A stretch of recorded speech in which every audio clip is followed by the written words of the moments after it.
علیک یا نبی اللہ وعلی آلک و اصحابک یا نور اللہ نویت سنت الاعتکاف۔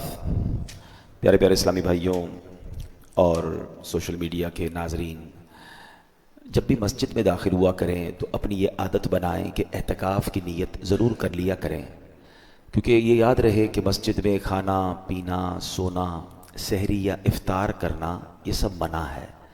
اب چونکہ رمضان کی انشاءاللہ آمد ہے تو بعض اوقات ہم مسجد میں افطار بھی کر لیتے ہیں، تراویح کے دوران پانی پی لیتے ہیں، تو اور کبھی کبھی کچھ لوگ مسجد میں آرام بھی کرتے ہیں، تو یاد رہے کہ یہ سب چیزیں مسجد میں جائز نہیں ہیں۔ اچھا، اعتکاف کی نیت کر لیں گے تو انشاءاللہ دیگر عبادتوں کے ساتھ ساتھ یہ کام بھی ضمناً ضرورتاً جائز ہو جائیں گے۔ تو ہمیں کرنا یہ چاہیے کہ ہماری کچھ عادتیں بڑی پختہ ہیں۔ ہماری ایک عادت بنی ہوئی ہے کہ جب ہم مسجد میں داخل ہوتے ہیں تو آٹومیٹکلی ہمارے جو ہے وہ پیروں سے چپل اتر جاتے ہیں، ٹھیک ہے نا؟ ایسا تو نہیں کہ ہمیں یاد کرنا پڑتا ہے کہ چپل اتارنے ہیں، تو ایک عادت سی بنی ہوئی ہے۔ تو اللہ کرے ایسی عادت بن جائے۔ چلے چپل اتارنے کی سنت بھی بتا دیتا ہوں۔ چپل پہننا اور اتارنے کا سنت طریقہ یہ ہے کہ جب بھی آپ چپل پہنیں گے تو پہلے سیدھا قدم اپنے شوز میں، اپنے چپل میں داخل کریں گے، پھر الٹا پیر داخل کریں گے، ٹھیک ہے؟ اور جب چپل اتاریں گے تو پہلے الٹا پیر باہر نکالیں گے، پھر سیدھا پیر نکالیں گے۔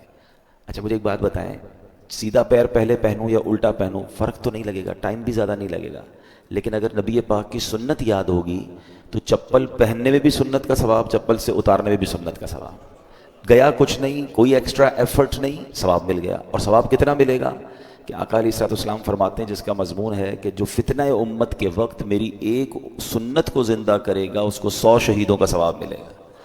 ایکچولی تھوڑی سی بس سمجھنے فوکس کی ضرورت ہے، تھوڑا سا مائنڈ سیٹ لگانے کی ضرورت ہے۔ اب مجھے پانی پینا ہے، سیدھے ہاتھ سے پی لوں یا الٹے ہاتھ سے پی لوں، ایک ہی ٹائم لگے گا، لیکن سیدھے ہاتھ سے پینا سنت ہے۔ کھڑے کھڑے پی لوں یا بیٹھ کے پی لوں، کوئی ایکسٹرا ٹائم نہیں لگے گا، بیٹھ کے پینا سنت ہے۔ یعنی بہت ساری نیکیاں، بہت سارا ثواب، بہت آسان ثواب موجود ہے جب صرف ہمارا فوکس ہو جائے کہ سنت طریقہ کیا ہے تو انشاءاللہ۔ اچھا، سنت میں ثواب بھی ہے، اور سچی بات بتائے کیا ہے، کسی کی ادا کو ادا کرنے میں اس کی یاد بھی ہے۔ میں پانی پیتے وقت اپنے آقا کو یاد کر رہا ہوں، میں چپل پہنتے وقت اپنے آقا کو یاد کر رہا ہوں، میں کھانا کھاتے وقت یاد کر رہا ہوں، میں لباس پہنتے وقت، سبحان اللہ۔ یعنی اس کا مطلب اسٹیپ بائی اسٹیپ جناب رسول اللہ صلی اللہ علیہ وسلم کی یاد میرے دل میں ہے، تو اس سے اچھی کیا بات ہے۔ تو بہرحال چپل اتارنے کی اب میں چاہوں گا کہ ہم اپنے جمعے کے بیان کو تھوڑا ٹیوٹوریل بھی بنائیں گے، تھوڑا سا سیکھنے سکھانے کا بیان بھی بنائیں گے، تو انشاءاللہ۔ تو چپل پہنتے وقت کون سا پیر پہلے پہننا ہے؟ سیدھا، اور اتارتے وقت پہلے کون سا اتارنا ہے؟ ٹھیک ہے، اچھا یہ تو یاد ہو گیا۔ اب مسجد میں جب بھی داخل ہوں گے نا تو پہلے سیدھا پیر داخل کرنا ہے، ٹھیک ہے؟ اور مسجد سے جب باہر نکلیں گے تو آپ نے الٹا پیر پہلے باہر نکالنا ہے۔ اس کو اور آسان کر دیتا ہوں، ہر ذیشان کام، ہر اچھا کام آپ نے سیدھی طرف سے شروع کرنا ہے، تو اس سے آپ کو آسان ہو جائے گا۔ واش روم میں جائیں گے، ٹھیک ہے، اب مسجد میں جائیں گے تو سیدھا پیر، اور باہر نکالیں گے تو الٹا پیر، چپل پہنیں گے تو سیدھا اور اتاریں گے تو الٹا۔ اسی طرح اب تھوڑی سی ٹیکنیکل ایشو یہ آئے گا کہ اب چپل سے آپ نے پہلے کون سا پیر نکالنا ہے، پہلے کون سا پیر اتارنا ہے؟ الٹا۔ مسجد میں پہلے کون سا داخل کرنا ہے؟ ہاں، تو یہاں تھوڑا سا ایشو یہ آئے گا کہ آپ الٹا پیر چپل سے نکال لیں مگر وہ چپل کے اوپر رکھ دیں، مسجد میں نہ رکھیں، اور سیدھا پیر نکال کے اب سیدھا پیر مسجد میں رکھ دیں، تو دو سنتوں پر عمل ہو جائے گا۔ چپل اتارنے کی سنت بھی کریکٹ ہو گئی، مسجد میں داخل بھی ہم سیدھے پیر سے ہو گئے، ٹھیک ہے؟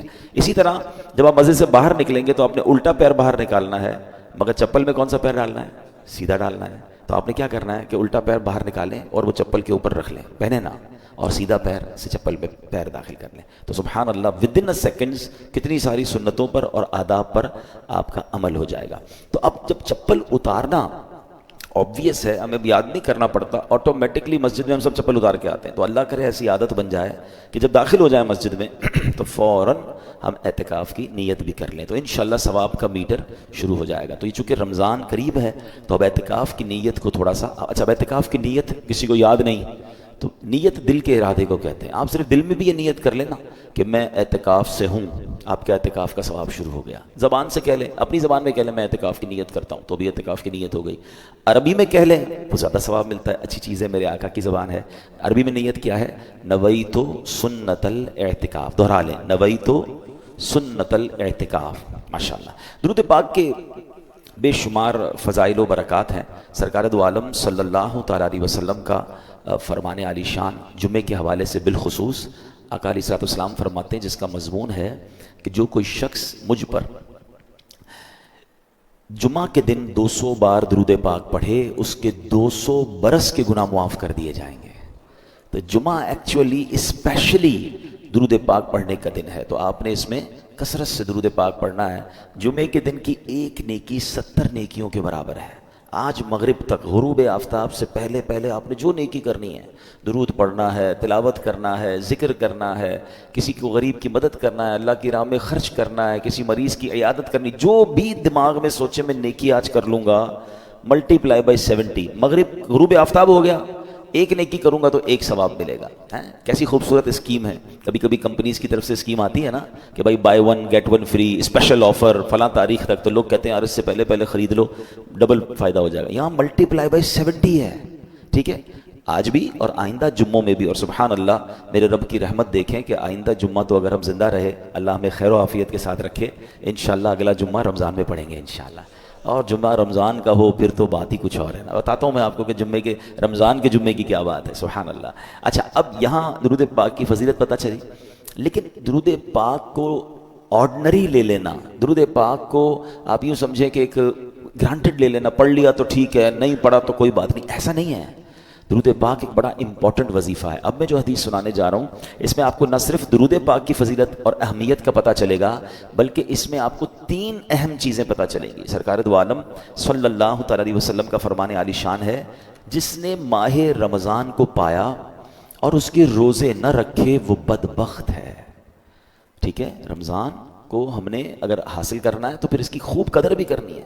آقا علیہ الصلوۃ والسلام فرماتے ہیں، جس نے اپنے والدین یا کسی ایک کو پایا اور ان کے ساتھ اچھا سلوک نہ کیا وہ بھی بدبخت ہے۔ یہ بھی سوچنا ہے۔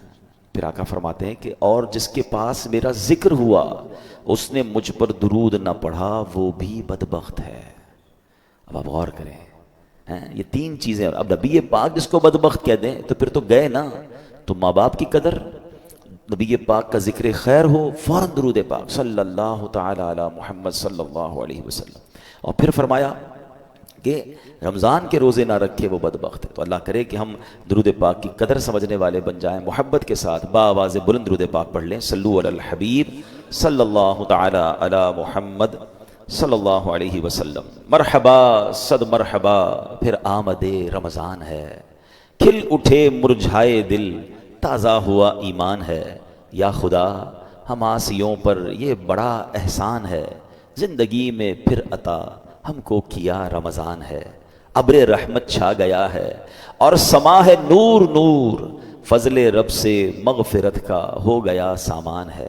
ہر گھڑی رحمت بھری ہے، ہر طرف ہیں برکتیں، ماہ رمضان رحمتوں اور برکتوں کی کان ہے۔ یا الہی تو مدینے میں کبھی رمضان دکھا، مدتوں سے دل میں یہ عطار کے ارمان ہے۔ سبحان اللہ۔ اے میرے پیارے اسلامی بھائیو، یہ وہ مہینہ آنے والا ہے جس میں نیکیوں کا اجر بڑھا دیا جاتا ہے، جنت کے دروازے کھول دیے جاتے ہیں۔ ہمارا سب سے بڑا جو دشمن ہے شیطان، ہمیں کون بہکاتا ہے، ہمیں گناہوں کی طرف کون کھینچنے کی کوشش کرتا ہے، وہ شیطان ہے۔ مگر شیطان کو قید کر دیا جاتا ہے، یعنی جس سے مقابلہ ہے نا اس کو تو قید کر دیا، اب ہمیں موقع دیا گیا کہ خوب نیکیاں کر لو۔ اور سبحان اللہ، اللہ قرآن مجید فرقان حمید میں فرماتا ہے، شہر رمضان الذی انزل فیہ القرآن۔ یہ مہینہ کون سا ہے کہ رمضان کا مہینہ جس میں قرآن نازل کیا گیا ہے۔ اس آیت کے اس جز سے پتہ چلتا ہے کہ یہ ماہ قرآن ہے، نزول قرآن کا مہینہ۔ ایک اور جگہ قرآن مجید فرقان حمید فرمایا جاتا ہے کہ یا ایھا الذین آمنوا کتب علیکم الصیام کما کتب علی الذین من قبلکم لعلکم تتقون۔ اے ایمان والو، تم پر رمضان کے روزے فرض کیے گئے جیسے کہ پچھلی قوموں پر فرض کیے گئے۔ پچھلی قوموں پر بھی روزے فرض تھے، ان کا الگ الگ دن تھے، الگ الگ انداز تھا، مگر جو وجہ، جو ریزن قرآن نے بیان کیا نا کہ اس لیے فرض کیے گئے، لعلکم تتقون، تاکہ تم تقوی اختیار کرو، تاکہ تم پرہیزگاری اختیار کرو۔ تو روزے آ رہے ہیں ہمیں متقی بنانے کے لیے، ہمیں پرہیزگار بنانے کے لیے۔ اب ہم نے دیکھنا ہے کہ ہم نے ان روزوں کو کیسے گزارنا ہے، اس کا استقبال کیسے کرنا ہے، ان روزوں کو جس کو کہتے ہیں نا اس کا ٹائم کیسے اسپینڈ کرنا ہے۔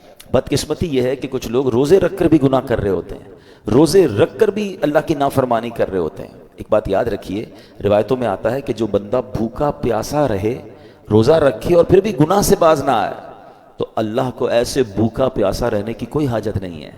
روزہ صرف کھانے پینے سے رکنے کا نام نہیں ہے۔ آنکھیں حرام دیکھ رہی ہیں اور بندہ روزہ رکھا ہوا ہے، کان حرام سن رہے ہیں اور بندہ روزہ رکھا ہوا ہے، زبان حرام بول رہی ہے اور ہم روزے سے، یہ کون سا روزہ ہے؟ یقیناً کھانے پینے سے رکنا ہے مگر گناہوں سے بھی رکنا ہے۔ اچھا دیکھیں، رمضان میں گناہوں کی شدت، اس کی سزا کی جو شدت ہے وہ کیوں بڑھ جاتی ہے؟ یعنی میرے اور آپ کی آسانی کے لیے شیطان بند کر دیا گیا، نیکیاں کرنا آسان کر دیا گیا، ثواب کا اجر بڑھا دیا گیا، مگر یہ کیسا بندہ ہے کہ پھر بھی گناہ سے باز نہیں آ رہا؟ آپ سوچ رہے ہیں کہ آپ کی میری فلیکسیبلٹی کے لیے، ہمارے لیے نیکیاں آسان کرنے کے لیے ہمارے دشمن کو بند کر دیا گیا، مگر پھر بھی بندہ گناہ کرتا ہے۔ اچھا یہاں ایک بڑا دلچسپ سوال بھی لوگوں کے ذہن میں آتا ہے کہ جناب اگر شیطان بند ہے تو بندہ پھر گناہ کیوں کرتا ہے؟ ٹھیک ہے نا، آپ کہہ رہے ہیں شیطان بند ہو جاتا ہے تو لوگ رمضان میں بھی جھوٹ بولتے ہیں، رمضان میں بھی معاذ اللہ فلمیں ڈرامے دیکھ رہے ہوتے ہیں، بدکاری، بے حیائی، بہت سارے برے کام چل رہے ہوتے ہیں، تو یہ کیوں؟ تو علماء نے بڑی پیاری مثال دی ہے۔ کبھی سائیکل چلائی ہوگی آپ نے، تو فرمایا سائیکل چلاؤ، چلاتے رہیں اور کچھ دیر کے بعد سائیکل کے آپ پیڈل مارنا چھوڑ دیں، مگر سائیکل پھر بھی کافی دیر تک خود چلتی ہے کیونکہ پیڈل آپ نے پیچھے کافی مار لیے تھے۔ تو بتایا جو 11 مہینے شیطان نے آپ کے پیڈل مارے ہیں نا، ٹھیک ہے، 11 مہینے چلتے رہے شیطان کے ساتھ، اب شیطان تو بند ہو گیا، باقی کام اسی انہوں نے خود ہی کر رہے ہیں۔ وہ شیطان بند ہے، بندہ خود ہی وہ جو پیڈل مارے سائیکل چل رہی ہے، بریک تو لگاؤ بھائی، ہاں بریک لگا لو گے تو پھر نہیں چلنی کیونکہ پیڈل مارنے والا اب کوئی نہیں ہے۔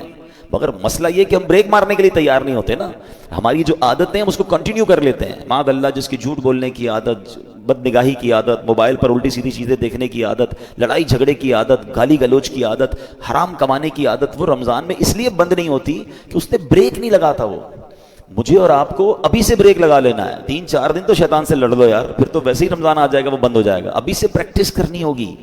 ایسا نہیں ہوگا کہ جب اعلان ہوگا کہ مبارک ہو ماہ رمضان کا چاند نظر آ گیا تو ہماری ساری بری عادتوں کے سوئچ آف ہو جائیں گے، جھوٹ کا سوئچ آف، بدنگاہی کا آف، لڑائی جھگڑے کا آف، نہیں، وہ آپ کو آف خود کرنے پڑیں گے، اور ابھی سے کریں، اس کو پلان کریں کہ مجھے رمضان میں کوئی گناہ نہیں کرنا، رمضان نیکیوں کے لیے آ رہا ہے۔ اس مہینے میں ایک بار کیا ہوا کہ پیارے آقا علیہ الصلوۃ والسلام ممبر اقدس پر تشریف لے گئے تو آپ نے آمین ارشاد فرمایا۔ طویل حدیث ہے، میں اس کا ایک جز سنا دیتا ہوں۔ آمین ارشاد فرمایا تو صحابہ نے کہا حضور آپ نے آمین فرمایا؟ کہا جبریل امین آئے تھے، انہوں نے دعا کی کہ جو رمضان کو پائے اور اپنی مغفرت نہ کروا سکے وہ ہلاک و برباد ہو جائے۔ نبی پاک فرماتے میں نے اس دعا پر آمین کہا ہے۔ مجھے بتائیں دعا کرنے والا کون؟ فرشتوں کا سردار روح الامین۔ آمین کہنے والا کون؟ نبیوں کے سردار صلی اللہ تعالی علیہ وآلہ وسلم۔ مجھے بتائیں کوئی شک و شبہ باقی بچتا ہے اس دعا کے قبول ہونے میں؟ 100% مقبول ہے نا۔ دعا ہو رہی ہے کس کے لیے؟ جو رمضان کو پا کر اپنی مغفرت نہ کروا سکے۔ تو اب آپ بتائیے کتنا کانشیسلی رمضان گزارنا چاہیے، کتنا فکر کے ساتھ رمضان گزارنا چاہیے کہ یار کچھ بھی ہو جائے میں نے رمضان میں اللہ کو راضی کرنا ہے، میں نے مغفرت لینی ہے، میں نے اس کو ضائع نہیں ہونے دینا ہے۔ تو اس کے لیے پریپریشن کریں نا، اس کے لیے تیاری کریں، ذہن اپنے آپ ذہن کو فریش کریں، سوچیں میں نے رمضان کیسے گزارنا ہے۔ آ جائے گا تو دیکھ لیں گے، نہیں۔ آپ کے گھر پہ کوئی مہمان آنے والا ہو، ایسے کرتے ہیں کہ یار آ جائے گا تو دیکھ لیں گے، نہیں یار اس کو کھلانا کیا ہے، بٹھانا کہاں ہے، انتظام کیا ہوگا۔ پھر جتنا اہم مہمان اتنی زبردست تیاری کرتے ہیں آپ، گھر بھی سجاتے ہیں، بعض اپنے گھر کو صاف کرتے ہیں کہ یار بہت اہم مہمان، ایسا مہمان جس کا برسوں سے انتظار تھا، میرا سب سے بیلوڈ، سب سے پیارا آ رہا ہے، تو آپ اور تیاری کرتے ہیں، اس کے استقبال کی تیاری کرتے ہیں، اس دن اچھے لباس پہنتے ہیں۔ تو کیا ایسا نہیں ہو سکتا کہ ماہ رمضان کی آمد سے پہلے ہم گھر میں صفائی ستھرائی کریں، گھر میں خوشبو لگائیں، اپنے لیے اچھے لباس، صاف ستھرے لباس تیار کریں، مینٹلی پریپیئرڈ کریں اپنے اور اپنے بچوں کو بھی۔ ہمارے بچوں کو بھی بعض اوقات نارمل لے رہے ہوتے ہیں، اچھا رمضان آ گیا ٹھیک ہے، نہیں، اللہ کرے کہ ہمارے گھر میں، ہماری فیملی میں، ہمارے خاندان میں، بلکہ ہمارے ملک میں، ساری دنیا میں ایک شور ہو، ایک خوشی کا سما ہو، مبارک ہو رمضان آنے والا ہے۔ Be prepare yourself. صحابہ اکرام پریپریشن کرتے تھے۔ آپ کو پتہ ہے لوگ اپنے کاروبار سمیٹنا شروع کر دیتے تھے کہ یار رمضان میں زیادہ کام نہیں کرنا، پیسے دینے تو دے دیے، لینے ہیں تو لے لیے۔ یہاں تک کہ جو حکام ہوتے تھے، جو ججز ہوتے تھے، وہ سزائیں جن کو معاف کرنا ہوتا تو معاف کر دیتے تھے، جن کو سزا دینی ہوتی تھی، یعنی جو چاہتے تھے کہ رمضان سے پہلے چیزیں کمپائل ہو جائیں اور پھر ہمارا فوکس جو ہے وہ رمضان میں عبادت پر رہے۔ یہاں تو ایسا ہے ہی نہیں۔ کچھ لوگوں کو تو پڑھے پرواہ ہی نہیں، بلکہ الٹا ہو رہا ہے۔ کچھ لوگ ہو سکتا ہے کہ رمضان میں زیادہ پیسے کیسے کمانے اس کی تیاری میں لگے ہوئے ہوں گے، کچھ یہ بھی پریپریشن چل رہی ہوگی، یہ بھی سٹاک لے لو، یہ بھی خرید لو، اس کے ریٹ بڑھ جائیں گے، اس کو جناب اس میں بہت کمائیں گے، پھر آخری عشرے میں الگ کمائیں گے۔ رمضان کاروبار کے لیے نہیں، رمضان کھانے پینے کے لیے نہیں، رمضان تو مغفرت کروانے آ رہا ہے۔ آپ کو پتا ہے پچھلے رمضان میں کئی لوگ ہمارے ساتھ تھے، وہ آج ہمارے ساتھ نہیں ہیں۔ ہمیں کیا معلوم، پہلے تو اللہ سے یہ دعا کرتے ہیں کہ یا اللہ خیر سے عافیت سے ہمیں رمضان سے ملا دے۔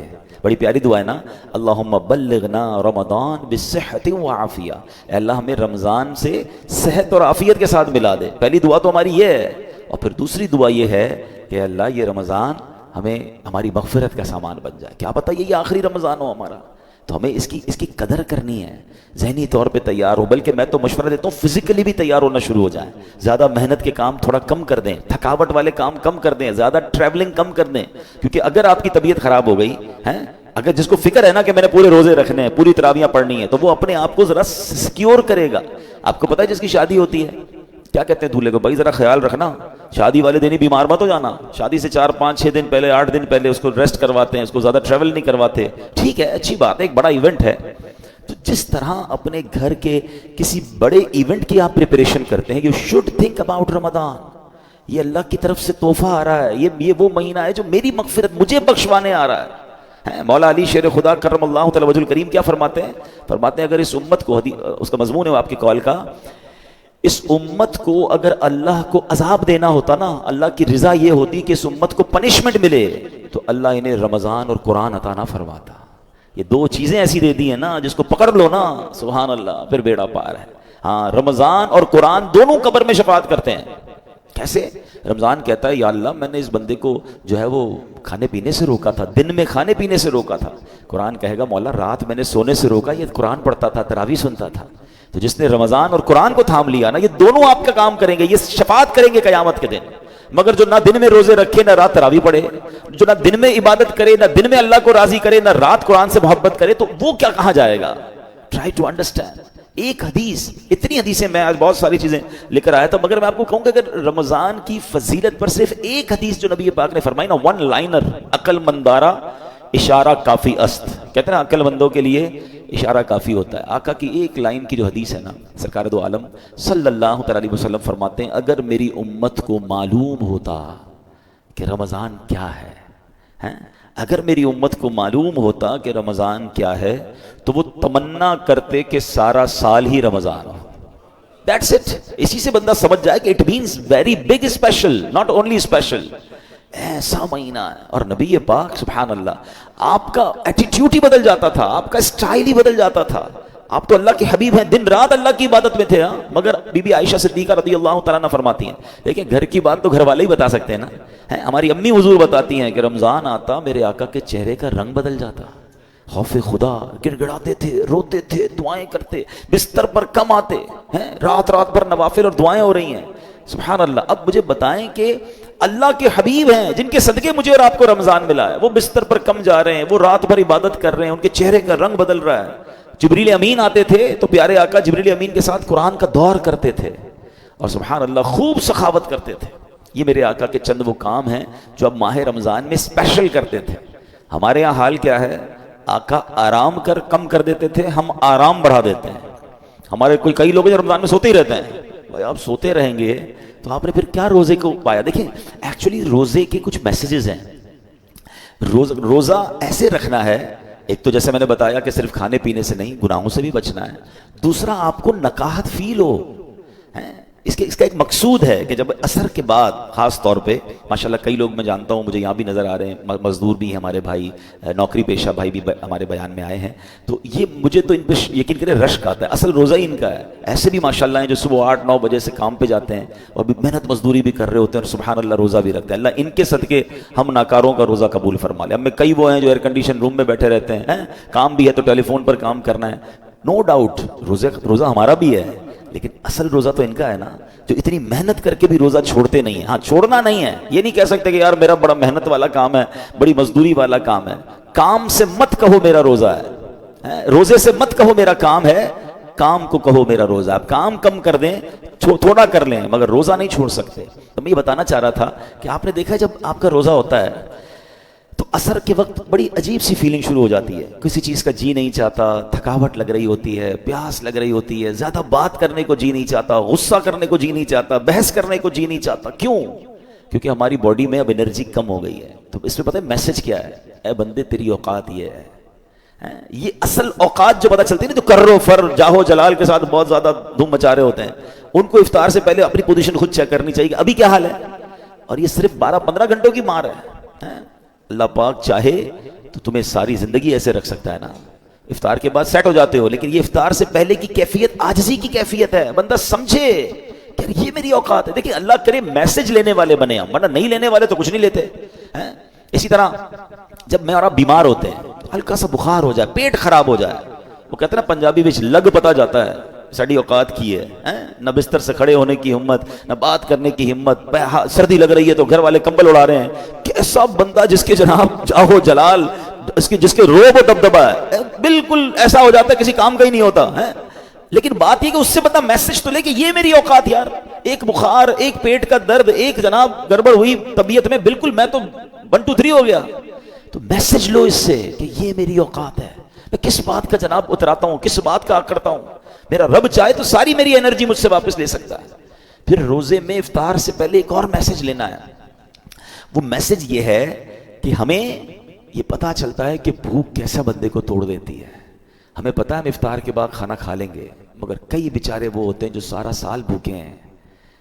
وہ دن کئی بار مہینے میں جن کے گھر میں روٹی نہیں پکتی ہے، ان کا تو گویا روز ہی روزہ ہے نا. وہ تو روز اس کمزوری سے گزر رہے ہیں. کئی بچے ہیں جن کو پورا کھانا نہیں مل رہا. پاکستان کی تو رپورٹ آئی تھی کہ کئی بچے جن کو پراپر نیوٹریشن ہی نہیں ملتا، وہ بڑے ہی نہیں ہو پاتے، ان کی نشو نما ہی نہیں ہو پا رہی، کیونکہ نہ ان کو پروٹین مل رہا ہے، نہ ان کو دودھ مل رہا ہے، نہ ان کو غذا مل رہی ہے.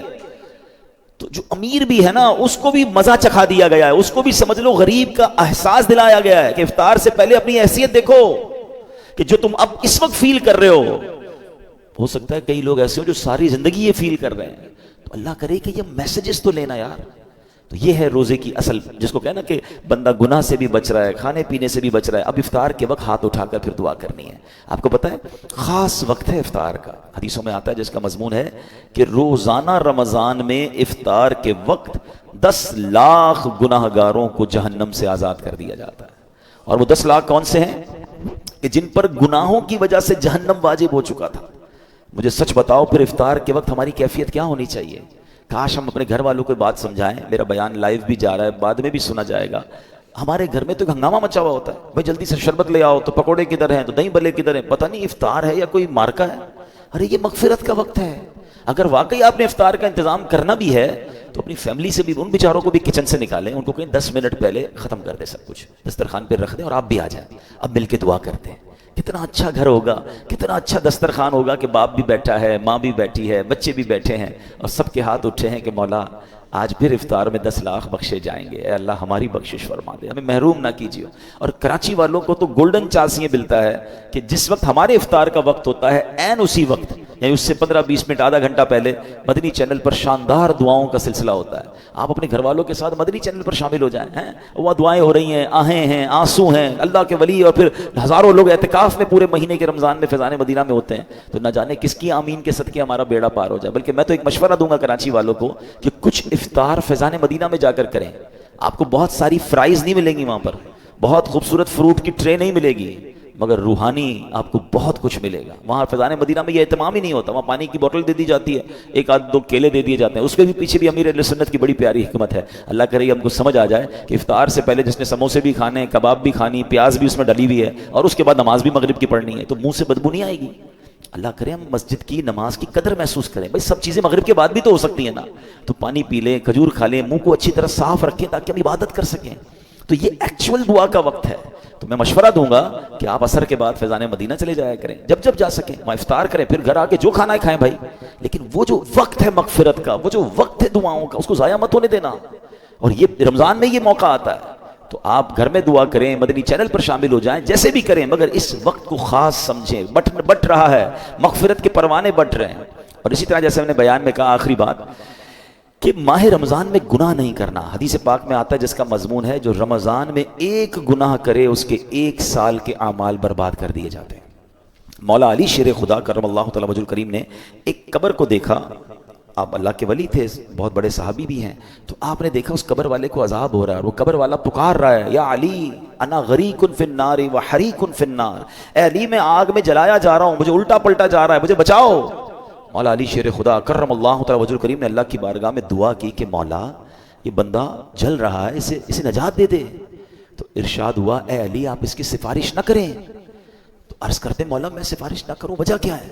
کہا اے علی یہ وہ بندہ ہے جو دن میں تو روزے رکھتا تھا مگر رات گناہوں سے باز نہیں آتا تھا. اب بتائیں دن میں روزے رکھ کر رات گناہ کرنے والے کو یہ عذاب دیا جا رہا ہے، تو جو روزے بھی نہیں رکھ رہا اس کا کیا حال ہوگا؟ تو رمضان میں نیکیوں کا اجر واقعی بڑھ جاتا ہے مگر گناہ کا عذاب بھی بڑھا دیا جاتا ہے، کیونکہ یہ مہینہ گناہ کرنے کے لیے نہیں ہے، یہ اللہ کا مہینہ ہے. اب ادھر رمضان کی راتوں میں کوئی کرکٹ کھیل رہا ہے، کوئی لوگوں کی نیندیں خراب کر رہے ہیں، غلط کاموں میں لگے ہوئے، نہ کریں ایسا. یہ دعاؤں کا مہینہ، یہ مغفرت کا مہینہ، یہ تلاوت کا مہینہ ہے. Prepare your self.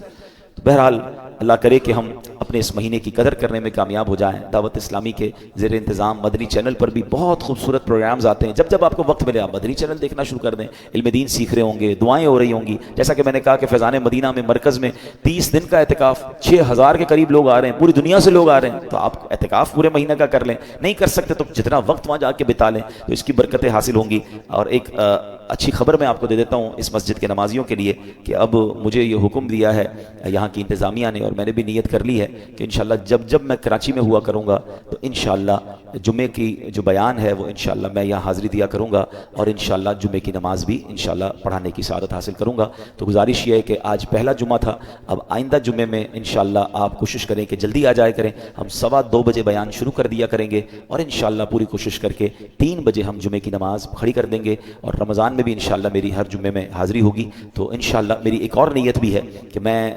پلان کر رہا ہوں کہ انشاءاللہ ہم رمضان سے جو بیانات ہوں گے انشاءاللہ ہم قرآن کے کسی ایک ٹاپک کو لے کر چلیں گے، تاکہ ہم جب جو کنٹینیو آتے رہیں گے تو انشاءاللہ قرآنی واقعات اور قرآن میں جہاں رب عز و جل نے ہم سے ڈائریکٹ بات کی ہے اے ایمان والو، انشاءاللہ ان آیتوں کو بھی سمجھنے کی کوشش کریں گے. تو آپ یوں سمجھ لیں کہ نماز جمعہ ادا کرنے کے ساتھ ساتھ نور قرآن سے بھی انشاءاللہ ہم مستفیض ہو سکیں گے. تو اگلے جمعے سے کوشش کریں کہ وقت پر آئیں، اور ویسے بھی جمعے کے دن جلدی آنے والوں کے اجر و ثواب بہت زیادہ ہیں. اللہ پاک ہمیں عمل کرنے کی توفیق عطا فرمائے. سنتیں ادا کر لیں، پھر اذان ہوگی اور انشاءاللہ پھر خطبہ ہوگا.